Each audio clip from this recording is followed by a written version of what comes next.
So today's chapter is about glimpses of India. It has got three parts: Baker from Goa, Kurk, and tea from Assam. Three stories, three different accounts. ठीक है? Writers भी तीनों के अलग-अलग हैं. So make sure you remember the names of writers as well.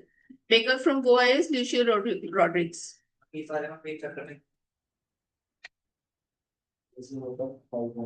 Now when you're reading this Baker from Goa, तो इसमें एक चीज और ध्यान रखना है कि it is called a pen portrait. Pen portrait का मतलब होता है कि आपने वर्ड्स के थ्रू एक पिक्चर बना रहे हैं. ठीक है? एक होता है आप ब्रश एंड पेंट लेकर के, पेंसिल स्केच लेकर के बनाते हो.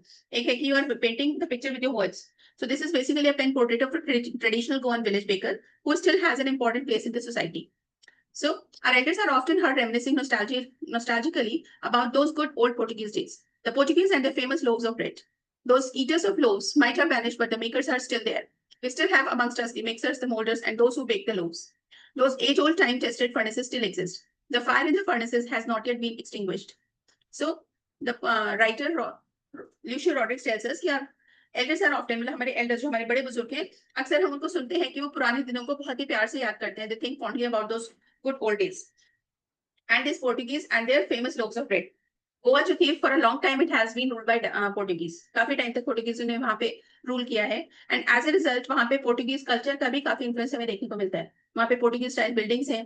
पोर्टुगीज का जो फेमस उनका जो ब्रेड है, like bread used to be one of the favourites in them. जैसे हमारे इंडिया में जो है हम ज्यादातर चपाती और राइस प्रेफर करते हैं. ज्यादातर घरों में चपाती और rice is a staple food, रोज ही बनेगा वो. ठीक है? इसी तरह से उन लोगों के लिए breads used to be the most important food. So the eaters of loaves might have vanished but the makers are still there. वो लोव्स को खाने वाले वो जो लोग थे वो पोर्टुगीज भले ही वहां से गोवा से आज चले गए, लेकिन आज भी उनको बनाने वाले वहां पे हैं. So the story reminds us of those bakers. We still have amongst us the mixers. हमारे में आज भी गोवा में आपको बहुत सारे लोग मिल जाएंगे जो बेकिंग इंडस्ट्री में काम करते हैं. आज की डेट में वो छोटी सी बेकरी ना होकर प्रॉपर बेकिंग इंडस्ट्री बन चुकी है. यहाँ पे मिक्सर्स हैं, मोल्डर्स हैं, और वो लोग भी हैं जो लोव्स को बेक करते हैं. दोस एज ओल्ड लोव्स, यानी कि एक जो ब्रेड आप जो मार्केट से परचेज करके लाते हो स्लाइसेस में होती है. If it is not sliced then it's called a loaf. तो ज्यादा एक से ज्यादा loaves. Now those eaters of loaves, those age-old time-tested furnaces still exist. और वो बहुत बहुत पुरानी जो furnaces हैं जहाँ पे loaves bake किए जाते थे वो आज भी हैं. ऐसा नहीं है कि हर चीज जो है वो मॉडर्न टेक्नोलॉजी से चेंज हो गई है. बहुत सारे पुराने बेकरी वाले अभी भी पुराने स्टाइल से ही बेक करते हैं. The fire in the furnaces has not yet been extinguished. और उन furnaces की फायर, उस भट्टी में जो वो बेकिंग किया करते थे वो आज भी बुझी नहीं है. The thud and the jingle of the traditional baker's bamboo heralding his arrival in the morning. और जो बेकर जो बेकिंग का सामान बेचने, जैसे लोग घर घर फिश बेचने जाते हैं गोवा में, या आप बहुत से शहरों में देखोगे कि लोग सर पे टोकरी उठा के सुबह सुबह अपना ले जा रहे हैं कि सब्जी बेचना है, फ्रूट बेचना है. जहाँ पे रेडिया नहीं जा पाती वहां पे वो जाते नहीं, तो बहुत से लोग स्टॉल्स जो वो 4 व्हील कार्ट होता है उसको यूज करते हैं. तो ऐसी ही चीजें हैं जो पुराने जमाने में या पुराने शहरों में आपको अभी भी दिखती हैं. तो वहां पे भी अपनी बैम्बू बास्केट में सुबह सुबह अपना सारा बेकिंग का जो जो उसने सेल करने के लिए बनाया है वो सब लेकर के बैम्बू बास्केट में भर के वो चल देते थे बेचने के लिए. आवाज लगाने के लिए, सबको बताने के लिए क्या करते थे, they used to have a bamboo shaft. ठीक है? और उसके ऊपर घुंघरू लगे होते थे. तो every time the man is walking, ठक ठक ठक ठक की साउंड आ रही है, साथ में घुंघरू की वजह से जिंगलिंग साउंड भी है, तो पता लग जाता था कि बेकर आ गया है. तो जिसको भी खरीदना है वो गली में जाके या घर से बाहर जाकर के ले लेता था उससे. So heralding the arrival of in the morning can still be heard in some places. Maybe the father is not alive, but the son still carries on the family profession. हो सकता है कि आज के डेट में जो है वो फादर जो है वो अलाइव नहीं है, लेकिन उनका बेटा जो है वो आज भी अपने प्रोफेशन को कैरी कर रहा है. वो आज भी बेकिंग के बिजनेस में कंटिन्यू कर रहा है. These bakers are even today known as Peddar in Goa. और इन बेकर्स को गोवन लैंग्वेज में या वहाँ के लोकल लोग जो है उन्हें पेडर के नाम से जानते हैं. PADER, Peddar. Okay. So during our हाँ पेडर और पादिर. Okay, that's another pronunciation. हाँ पोर्टुगीज होगा, फिर अगर पादेर है तो पोर्टुगीज होगा. So during our childhood in Goa, the baker used to be our friend, companion और guide. जब हम छोटे बच्चे थे तो ये बेकर जो था ये हमारा दोस्त भी होता था, हमारा कंपेनियन भी होता था, हमारा गाइड भी होता था. आज के टाइम में जब हम शहरों में अपने बच्चों को बोलते हैं कि सब्जी वाले से बात मत करना, सीधे जाना, जहाँ पे जाना है वहीं से बात करके वहां से सीधे सामान लेके आ जाओ, like we are very particular about telling our children कि हर एक से बात नहीं करना, हर एक से इंटरेक्ट नहीं करना. बट एक टाइम था कि जब लोग इन सब चीजों को बहुत फ्रीली, बहुत लाइटली लिया करते थे. अगर उनके घर पे कोई दूध देने आ रहा है, कोई फल बेचने आ रहा है, कोई ब्रेड देने आ रहा है उनके घर पे रोज, तो that was considered more like a family member कि भैया रोज आते हैं. वो बच्चों के साथ बैठ के खेलते भी थे, बातें भी करते थे, उनको बहुत सारी चीजें भी बताते थे, समझाते थे, जैसे कि गाइड समझाता है. तो बेकर की सिचुएशन भी इनकी फैमिली में ऐसी ही थी. He used to come at least twice a day. एक तो वो दिन में 2 बार आता था. Once when he set out in the morning on his selling round and then again when he returned after emptying his huge basket. एक तो सुबह-सुबह मॉर्निंग में, कि सुबह मॉर्निंग में ब्रेकफास्ट बनेगा सब घरों में, तो सुबह-सुबह मॉर्निंग में वो अपनी ब्रेड लेके जब निकलता था, तो सबसे पहले इनके घर की ओर से राउंड लगाता था. तो they used to buy in the morning. और फिर दोपहर में जब उसकी वो बड़ी सी बास्केट खाली होने लगती थी, कुछ-कुछ चीजें उसमें रह जाती थी, तब दोपहर में वो वापस आ जाता था. द जिंगलिंग थर्ड of his bamboo wake us up from sleep and we ran to meet him. और जिस तरह से वो जिंगलिंग साउंड करते हुए आ रहा होता था, तो हम दोपहर में जब सो रहे होते थे तो हमारी आंख फिर खुल जाती थी और हम आवाज सुनते ही हम सारे बच्चे भाग पड़ते थे कि वो फिर से आ गया है. Was it for the love of the loaf? Not at all. The loaves were brought by some Paskin or Bastin, the maid servant of the house. तो जब वो आता था दोबारा से उनके घर पे, तो ये सारे बच्चे भागते थे उसको ग्रीट करने के लिए कि भैया आ गया, ब्रेड लेकर के आ गया. तो they would all run to wish him. और फिर द ऑथर आस्क्स क्यों था ऐसा? क्या इसलिए कि हमें वो लोफ चाहिए होते थे खाने के लिए? नो, वो लोफ तो हमारे घर की जो मेड सर्वेंट्स होती थी, पैस्किन पेस्टिन, वो आकर के उनसे ले जाती थी. What we long for were those bread bangles which we chose carefully. Sometimes it was sweet bread of a special make. हमें जो चीज इंटरेस्टिंग लगती थी वो थे ब्रेड बैंगल्स. ब्रेड बैंगल्स आप मॉडर्न लैंग्वेज में I would like to call them donuts. They are round breads, बीच में होल होता है, तो समथिंग ऑफ दैट सॉर्ट. घेवर की बात नहीं, ब्रेड की बात हो रही है फिलहाल. सो When we long for those, तो सबसे ज्यादा जो बच्चों को चाहत रहती थी वो ब्रेड बैंगल्स की, क्योंकि वो बहुत ही स्पेशल फ्लेवर वाले होते थे. और कई बार तो स्वीट ब्रेड होती थी. नॉर्मल ब्रेड जो फीकी ब्रेड होती है वो किसको अच्छी लगेगी बच्चों को? वो तो ठीक है, मम्मा जब सैंडविच बना के देंगी या कुछ बनाएंगी ब्रेड का तो खा लेंगे. लेकिन अगर हम बात करें इन बच्चों की, तो इनको वो ब्रेड इसलिए पसंद आती थी कि वो बहुत फ्लेवरफुल होती थी. जो बैंगल ब्रेड वो बनाता था, तो used to look very delicious. Maybe ऊपर से कुछ टॉपिंग है, थोड़ा हल्का सा शुगर है, उसमें कुछ है, तो बच्चों को बहुत अच्छी लगती थी. The baker made his musical entry on the scene with the jhang jhang sound of his specially made bamboo staff. One hand supported the basket on his head and the other banged the bamboo on the ground. So Baker की जो थी वो बड़ी musical entry होती थी. जब भी वो आता था तो झैंग झैंग साउंड करते हो. जो बैम्बू स्टाफ था उसमें ऊपर एज ए टोल्ड छोटे छोटे घुंघरू लगे होते थे.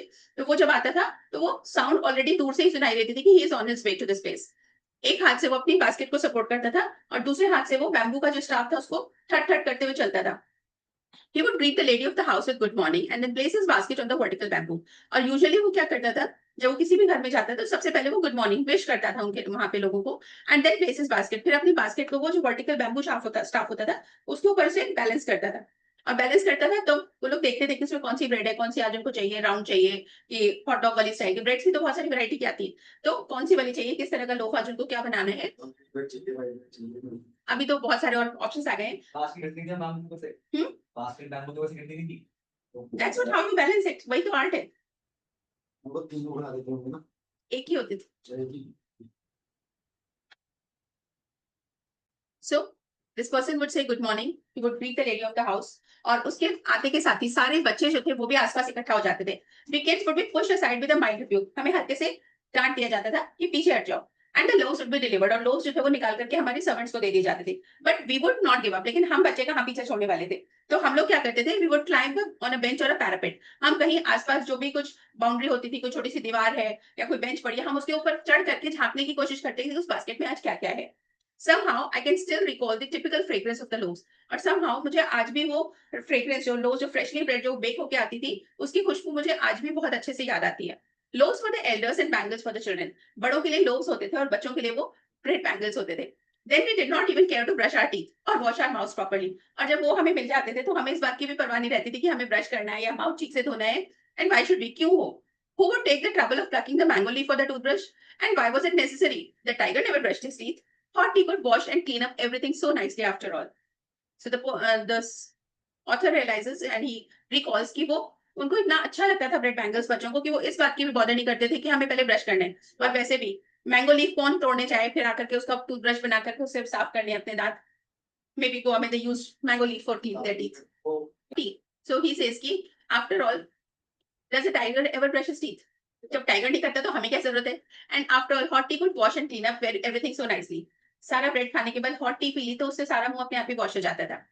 So that's what bakers from Goa is. Marriage gifts are meaningless without the sweet bread known as bowl. Bread इतनी इंपॉर्टेंट थी कि फैमिली में, इनके कल्चर में, कि अगर किसी के घर में शादी है तो जब तक उनके घर में बोल नहीं बनेगा, बोल वाज अ स्वीट ब्रेड, एक तरह की स्वीट ब्रेड होती थी, अगर वो नहीं बना तो इसका मतलब कि मैरिज में जितना भी खाना बना है उसमें कुछ कमी है. बोल नहीं है तो नहीं है कुछ. सोया कटोरी या स्वीट ब्रेड की बात हो रही है. ब्रेड वाली कटोरी नहीं. Just as a party or a feast loses its charm without bread, मतलब बिना ब्रेड के ऐसा लगता था जैसे पार्टी कंप्लीट ही नहीं है. Not enough can be said to show how important a baker. Basically ये जो बोल होता था, it use to be like stuffing. जैसे अपने भुजिया बनती है ना, तो आप मैदा की रोटी बेक करके उसमें फिलिंग करते हो. बोल के केस में वो ब्रेड बनाते थे, उसको बेक करके फिर बीच में फिलिंग रखे, and then they would bake another layer of bread on that, on top of that. That is called bol. So marriage gifts are meaningless without the sweet bread known as bowl. Just as a party or a feast loses its charm without bread, not enough can be said to show how important a baker can be for a village. The lady of the house must prepare sandwiches on the occasion. So, of her daughter's engagement. तो अगर किसी की बेटी की engagement है तो वहां पे उसकी मदर को सैंडविचेस बनाना कंपलसरी है. अगर उन्होंने वो नहीं बनाया, that means he has not done the ritual. तो हर त्योहार का हर जगह की रस्म होती है, तो उनके कल्चर के अकॉर्डिंग सैंडविचेस बनाना मदर के लिए कंपलसरी है अगर बेटी की एंगेजमेंट है तो. Okay. So cakes and polinas are a must for Christmas as well as other festivals. Thus the presence of bakers' furnace in the village is absolutely essential. और इसी तरह से केक्स और पोलिनास, क्रिसमस है अगर तो केक्स और पोलिनास जरूर बनेंगे. ठीक है, तो बहुत सारे फेस्टिवल्स में ब्रेड की कोई ना कोई चीज जरूर बनती है, जिसकी वजह से एक बेकर का होना किसी भी विलेज के लिए बहुत इंपॉर्टेंट है. Thus the presence of baker's furnace in the village is absolute essential. Baker or bread seller of those days had a peculiar dress known as kabai. It was a single-piece long frock reaching down to the knees. In our childhood, we saw bakers wearing a shirt and trousers which were shorter than full-length ones and longer than half pants. So baker या bread seller जो होते थे उन दिनों में they used to wear a peculiar dress. बहुत एक अजीब सी ड्रेस वो लोग पहनते थे जिसे वो कबाई कहा करते थे. Basically it used to be single piece long frock, क्योंकि फर्नेस के पास में काम करना है तो बहुत ज्यादा लेयर्स अगर आप पहनोगे तो वो स्वेटिंग और पर्सपिरेशन से स्किन रैशेस और स्किन प्रॉब्लम्स हो सकती हैं. तो लोग जो है जनरली कबाई मतलब एक सिंगल शर्ट आप कह सकते हो लंबी सी नी लेंथ तक की पहना करते थे. नी भी नहीं रहा, काइंड ऑफ कह सकते हो, तो मैक्सी या गाउन जैसे यहाँ पे वो घर में पहन लेते हैं ना ladies, something of that sort. तो उस तरह की वो एक लॉन्ग शर्ट पहन लेते थे.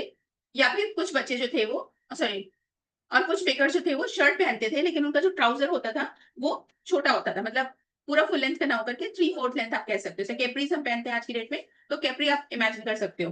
तो दोस काइंड ऑफ ड्रेसेस वो लोग पहना करते थे. हाफ पैंट से लंबी होती थी, फुल लेंथ से थोड़ी छोटी होती थी. Even today anyone who wears a half pant which reaches just below the knees invites a comment that he is dressed as a pedal.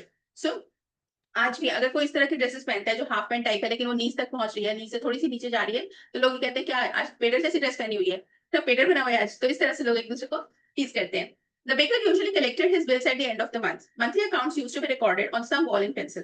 और बेकर जो था वो जनरली जब इस तरह से रोज डिलीवरी करने आता था ब्रेड की, तो वो हर रोज जो है वो उनसे पैसे नहीं लेता था. वो बिल्स जो थे वो मंथ के एंड में कलेक्ट होते थे, और उसका जो हिसाब था वो आसपास वहीं किसी दीवार पे पेंसिल से रिकॉर्ड हो जाया करता था. शायद आप लोगों ने अपने नहीं देखा होगा may be, but I remember कि हम भी जब छोटे थे तो हमारी दादी के घर में जो दूध वाला आता था, तो हर रोज वो नोट कर लेती थी इस डेट पे आधा किलो आया, आज हमने 1 किलो लिया, आज कोई गेस्ट आ गया तो 1.5 किलो दूध आ गया. तो वो रोज का रोज जो है वो नोट होता रहता था पेंसिल से. तो ब्रेड और द बेकर्स सेलर्स जो थे दे वर वेरी इंपॉर्टेंट. और उनकी ड्रेस जो थी वो बड़ी पिक्यूलर ड्रेस हुआ करती थी. The baker usually collected the bills. Baker जो था वो नॉर्मली अपने bills end of the month he collect करता था, और उसका अकाउंट जो मंथली अकाउंट था वो उसी घर की वॉल पे कहीं पे पेंसिल से छोटा छोटा नोट होता रहता था पूरे महीने. So baking was indeed a profitable profession in the old days. The baker and his family never starved. Baking जो था वो उन दिनों में बहुत ही प्रॉफिटेबल प्रोफेशन हुआ करता था, और बेकर और उसकी फैमिली कभी भूखे नहीं रहते थे. He, his family and his servants always looked happy and prosperous. यहाँ तक कि वो उसके सर्वेंट्स, उसकी फैमिली बेकर की, सब लोग हमेशा बड़े खुश और बड़े प्रॉस्परस दिखते थे. Their plump physique was an open testimony to this. Even today, any person with a jackfruit-like appearance is easily compared to a baker. और हालत ये है कि आज भी अगर कोई थोड़ा सा भी जैकफ्रूट जैसी उसकी फिजिकल अपीयरेंस है, which means कि थोड़ा सा plump, especially around the tummy. So this clearly shows कि भाई ये तो बेकर है. मतलब somebody who is in a very profitable profession and always earning good. So this is bakers from Goa.